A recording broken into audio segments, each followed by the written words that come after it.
मैं आज आपके सामने कोई डरावनी कहानी सुनाने नहीं आई हूँ, बल्कि आज मैं अपने गुनाह की दास्तान सुनाने आई हूँ।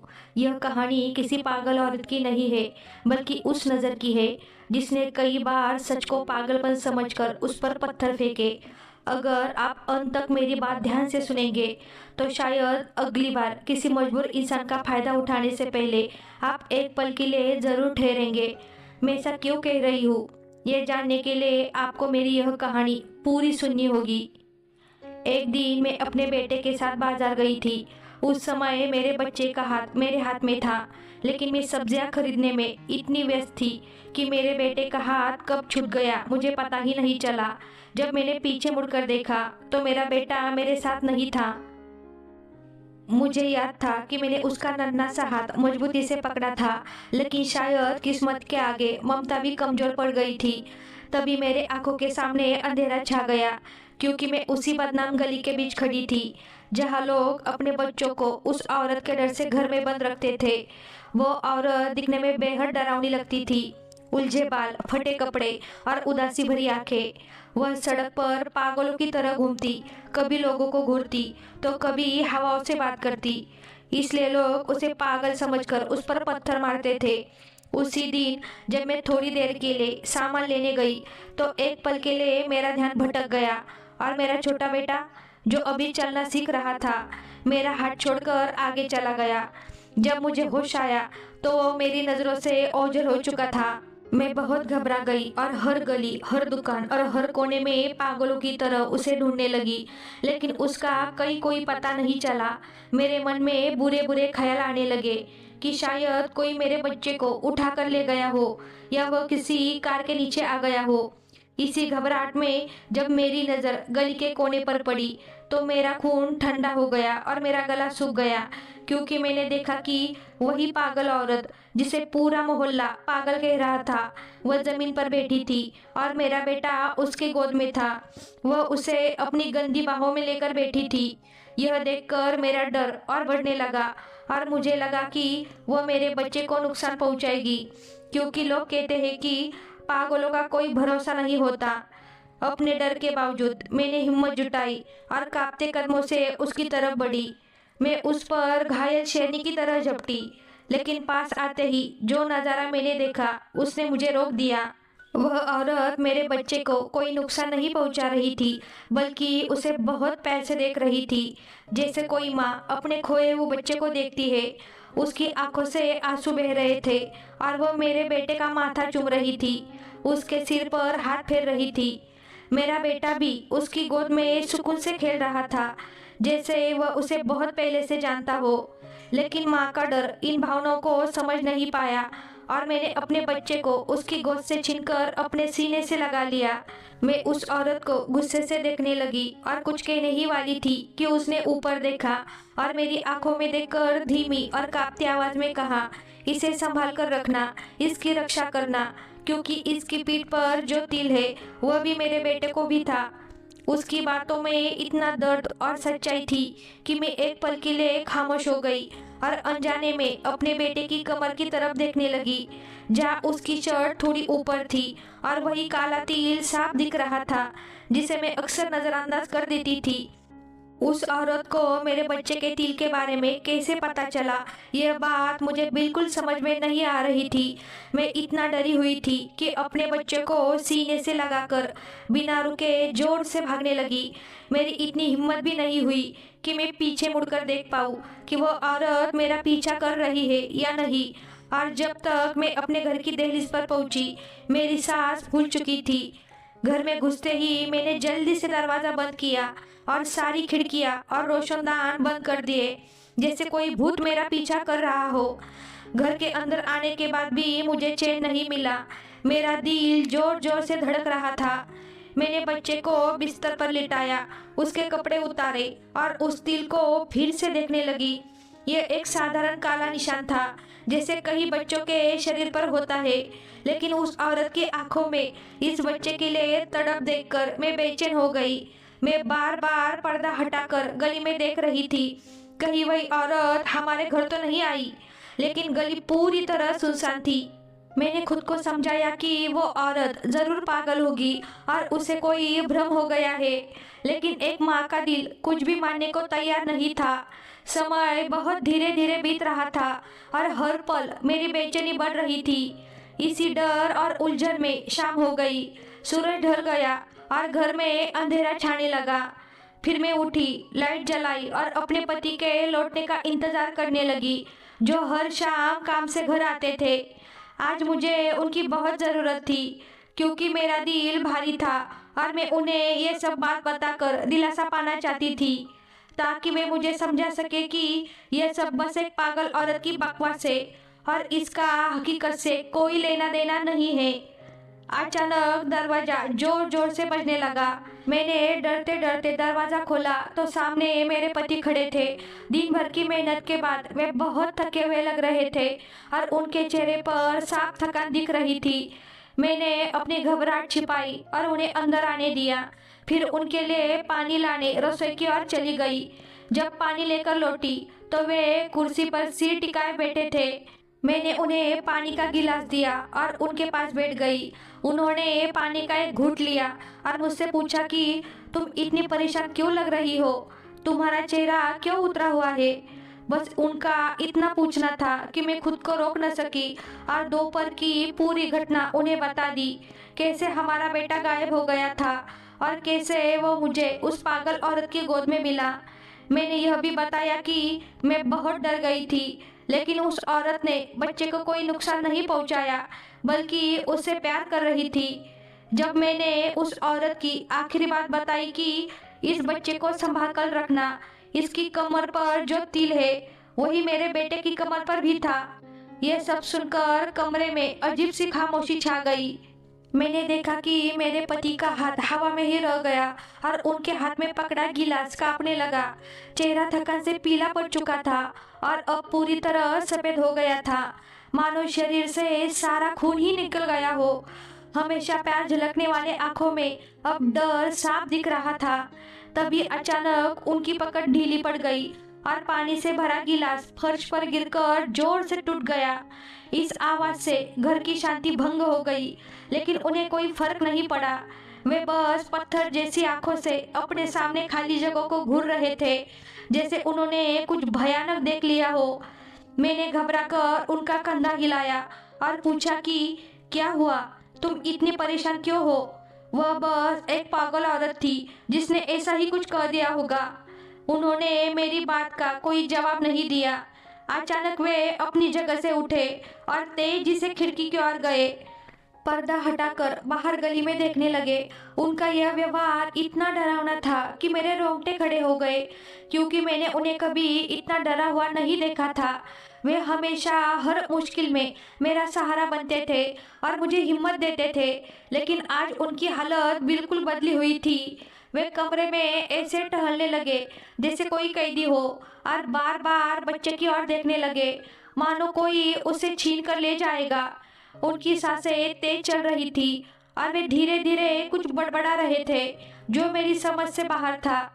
मैंने फिर हिम्मत करके पूछा कि आप कुछ बोल क्यों नहीं रहे, क्या आप उस पागल औरत को जानते हैं। यह सुनते ही वे अचानक मुड़कर मेरी तरफ देखने लगे। उनकी आंखों में इतना डर देखकर मैं थर थर कांपने लगी।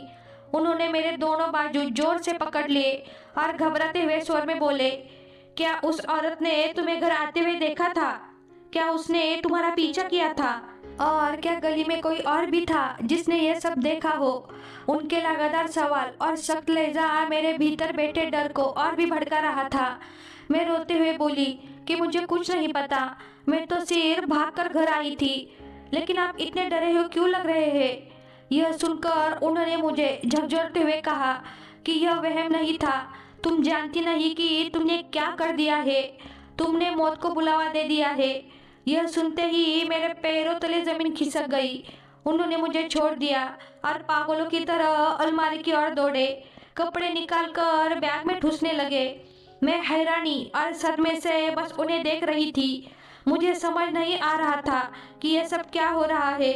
जो आदमी इस शहर में अपना घर बसाने के लिए दिन रात मेहनत करता था, वही आज अपना बना बनाया घर छोड़ने को तैयार था। फिर उन्होंने मेरी ओर देखा। उनके माथे पर पसीने के बूंदें चमक रही थी और उनके होंठ डर से कांप रहे थे। उन्होंने भारी और कांपती हुई आवाज में मुझसे कहा कि हमारे पास बहुत कम समय है और हमें इसी वक्त यह शहर छोड़ना होगा। यहाँ एक पल भी रुकना खतरनाक है। मैं रोते हुए पूछने लगी कि क्यों, हम कहाँ जाएंगे और ऐसा क्यों करना पड़ रहा है। लेकिन उन्होंने डरे हुए लहजे में कहा कि मैं ये सब नहीं समझ पाऊंगी। उन्होंने बताया कि वह औरत कोई आम पागल नहीं है और वह तीर कोई साधारण निशान नहीं है।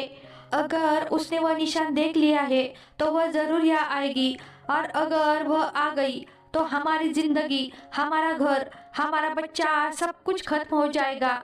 उनकी बातों में छुपा हुआ डर इतना गहरा था कि मुझे यकीन हो गया कि कोई बहुत भयानक राज है जो उनके दिल में दबा हुआ था और आज उस पागल औरत की बात से बाहर आ गया है।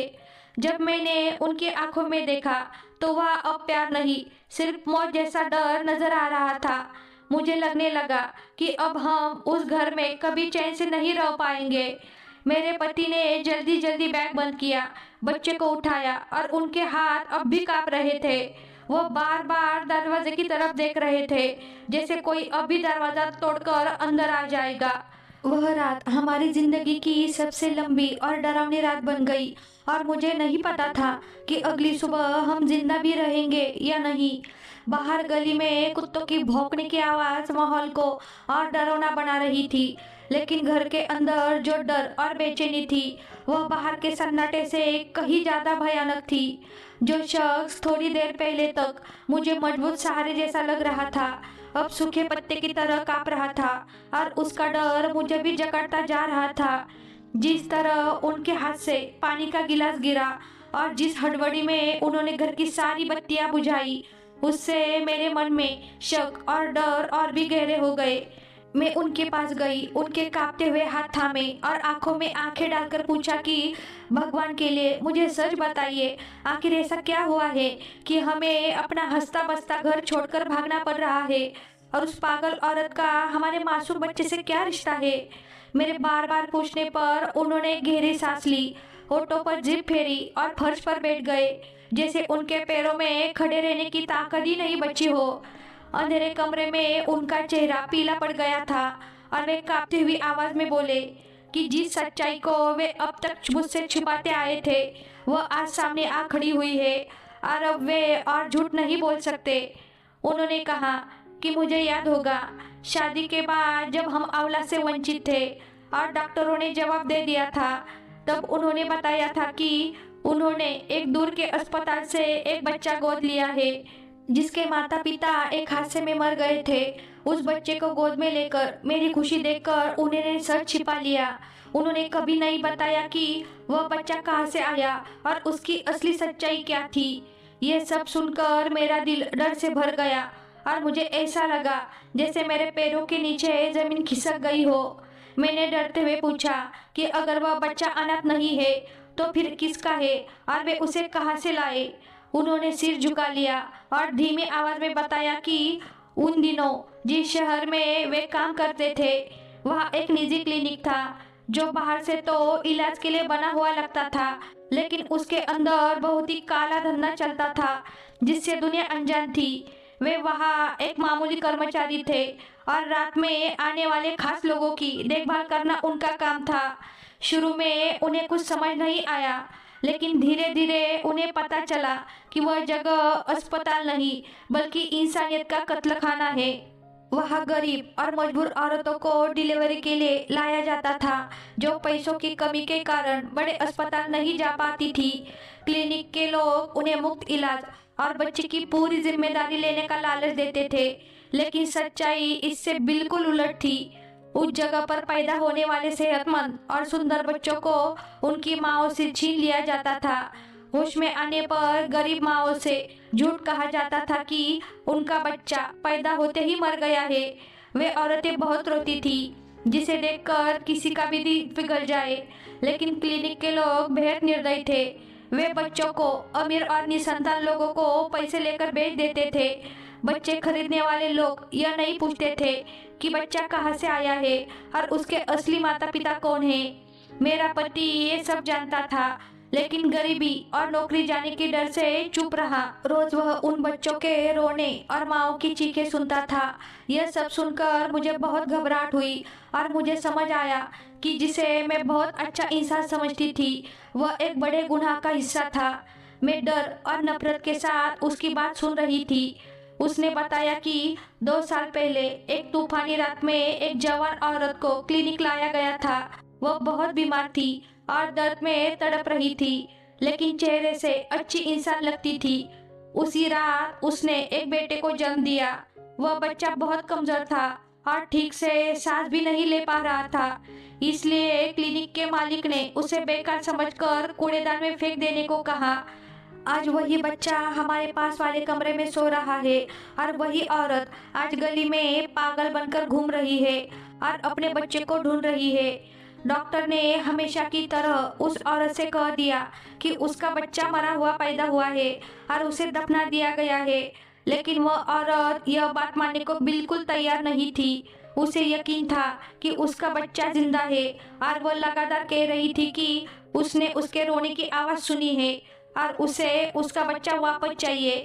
डॉक्टरों ने उसे जबरदस्ती बेहोशी का इंजेक्शन लगाया और पिछले दरवाजे से गली में फेंक दिया। मैं उस समय वहां मौजूद था।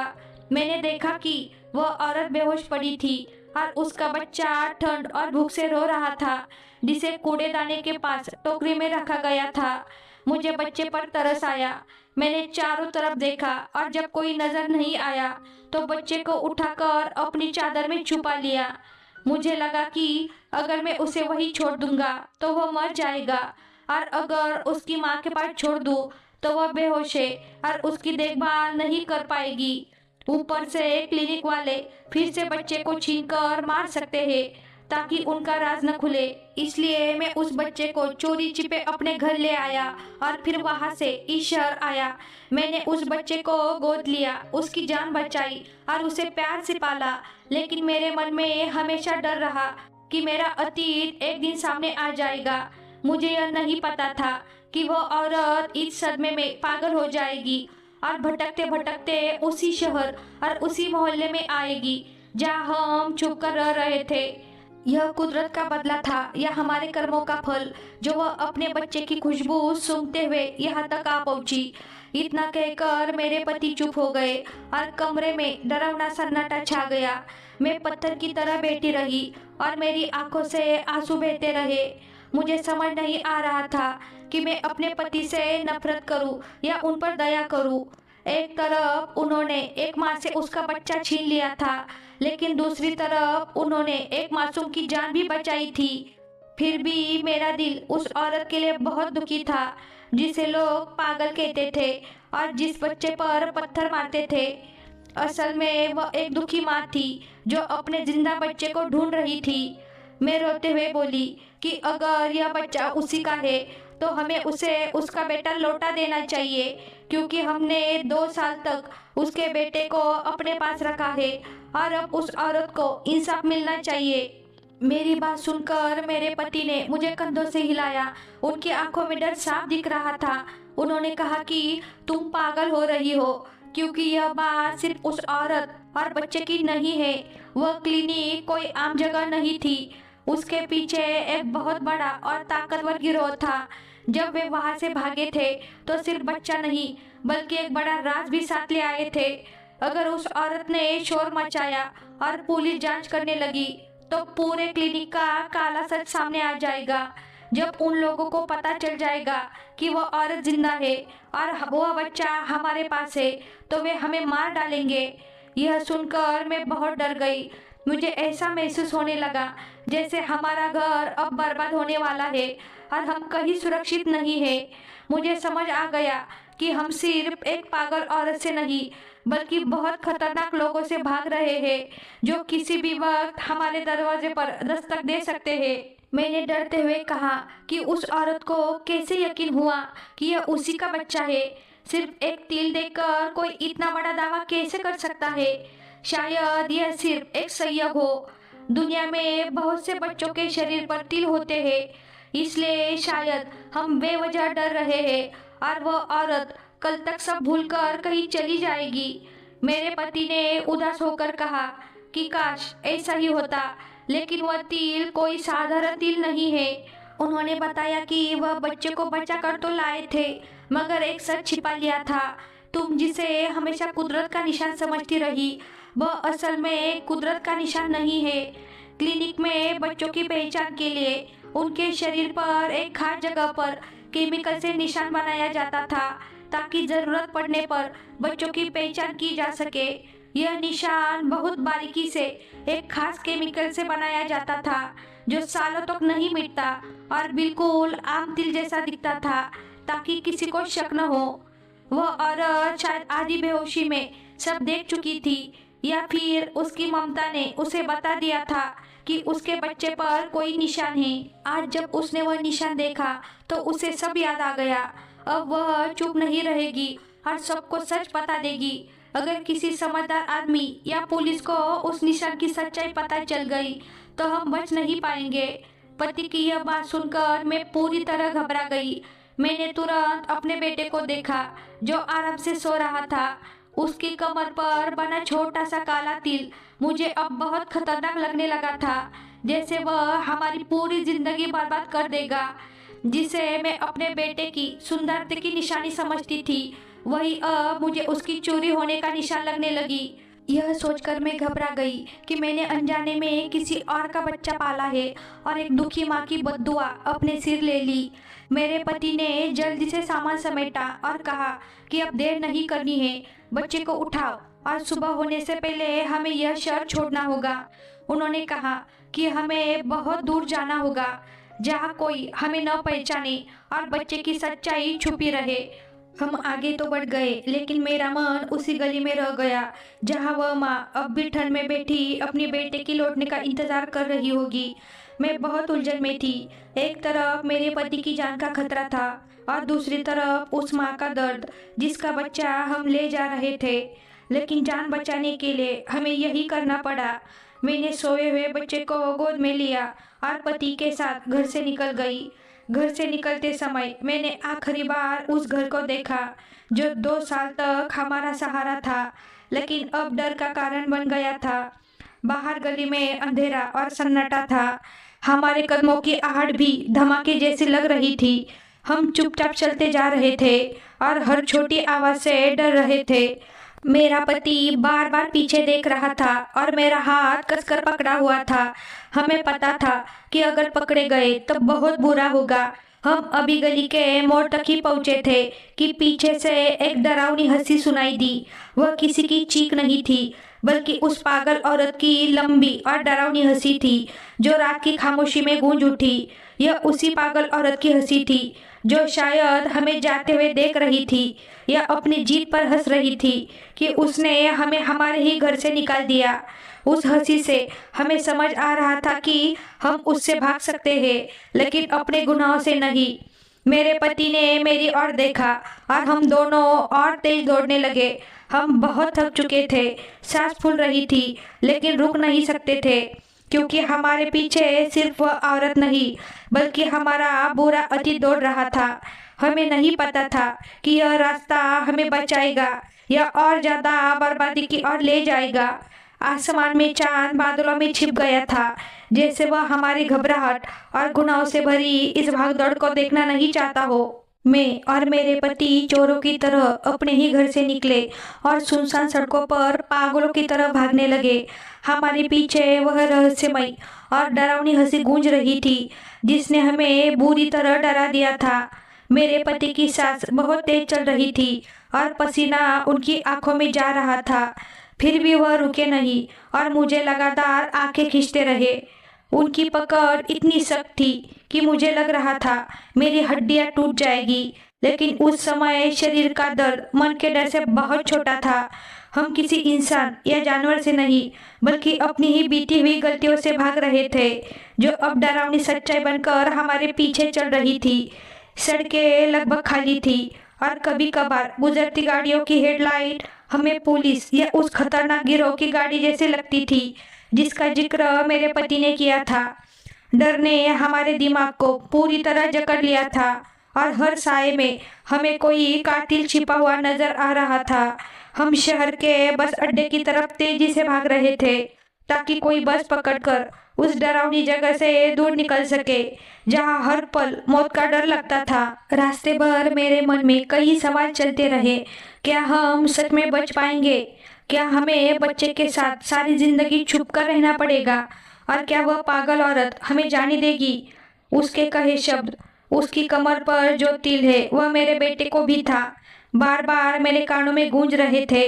मुझे अपने बेटे की कमर पर उस निशान का ध्यान आ रहा था जिसे मैं पहले साधारण समझती थी, लेकिन अब वही मुझे अपने गुनाह की निशानी जैसा महसूस हो रहा था।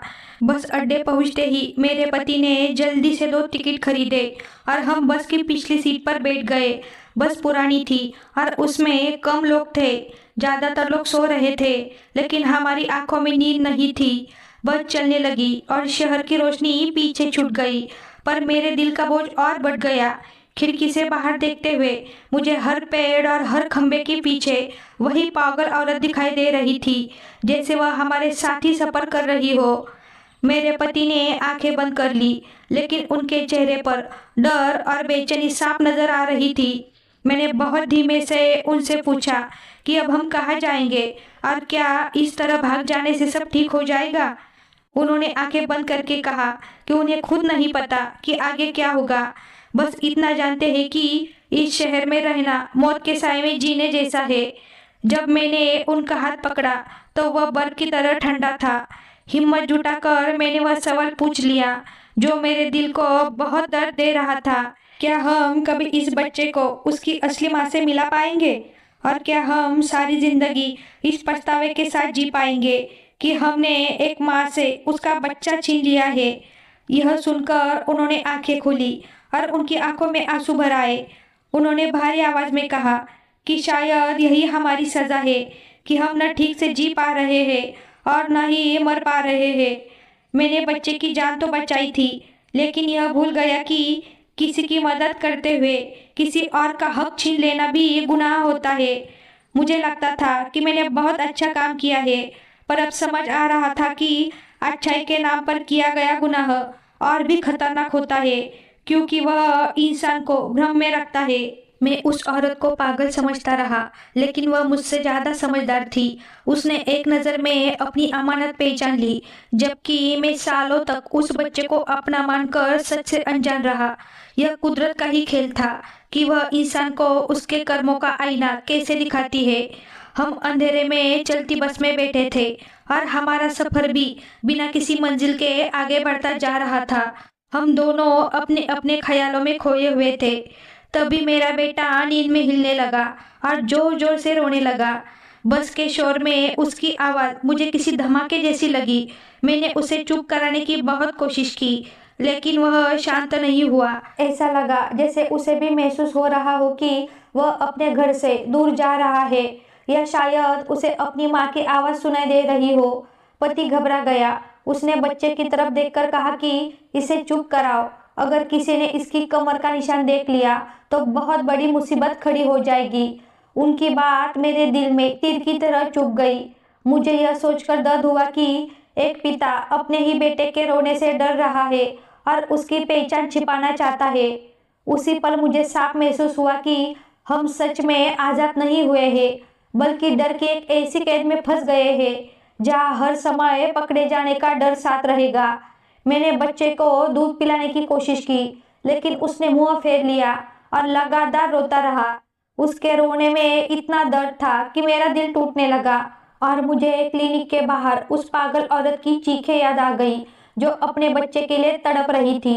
मुझे ऐसा लगा जैसे वह बच्चा नहीं, बल्कि कुदरत हमसे पूछ रही हो कि एक मासूम को उसकी जड़ों से अलग करके हम किस तरह की खुशी चाहते थे। थोड़ी दूर जाने के बाद हम एक सुनसान जगह पर रुके। पति ने कहा कि यही उतर जाते हैं। यह शहर अब काफी दूर है और यहाँ कोई हमें नहीं पहचानेगा। हम बस से उतरकर खाली सड़क के किनारे खड़े हो गए। रात का आखिरी समय था और ठंडी हवा शरीर को चीर रही थी। हमारे बीच बच्चा था जो थक कर सो चुका था, लेकिन हमारा ज़मीर जाग गया था। पति बैग कंधे पर डालकर आगे चल दिए और मैं उनके पीछे चल पड़ी। मेरे कदम भारी थे क्योंकि मुझे लग रहा था कि मैं अपने बेटे को नहीं बल्कि किसी की चुराई हुई अमानत को उठाकर लाई हूँ जिसका बोझ बहुत भारी था। हम एक छोटे से यात्रियों के ठहरने की जगह पहुंचे और एक कमरा ले लिया। कमरे की हालत बहुत खराब थी। दीवारों में सीलन भरी हुई थी, लेकिन हमारे पास और कोई चारा नहीं था। सामान रखकर हम फर्श पर बिछे गद्दे पर बैठ गए। तभी मेरे पति ने सिर पकड़ लिया और वो जोर जोर से रोने लगे। यह पहली बार था जब मैंने उन्हें बच्चों की तरह टूटकर रोते हुए देखा था। वे खुद को कोस रहे थे और कह रहे थे कि उन्होंने सब कुछ बर्बाद कर दिया, मेरी जिंदगी भी और उस मासूम बच्चे की भी।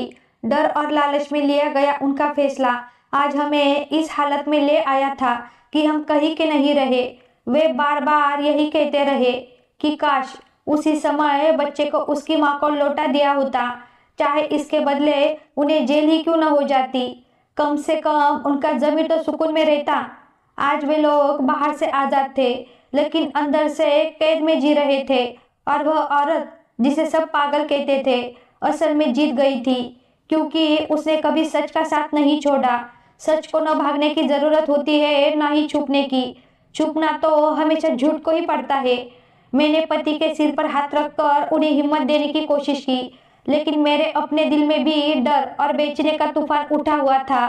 मैं सोच रही थी कि अगर कल यह बच्चा हमसे पूछ ले कि मैं कौन हूँ और मेरी कमर पर यह निशान क्यों है, तो हम क्या जवाब देंगे? क्या हम उसे यह सच बता पाएंगे कि वह चोरी किया गया बच्चा है और हमने उसे उसकी असली माँ से छीन लिया था?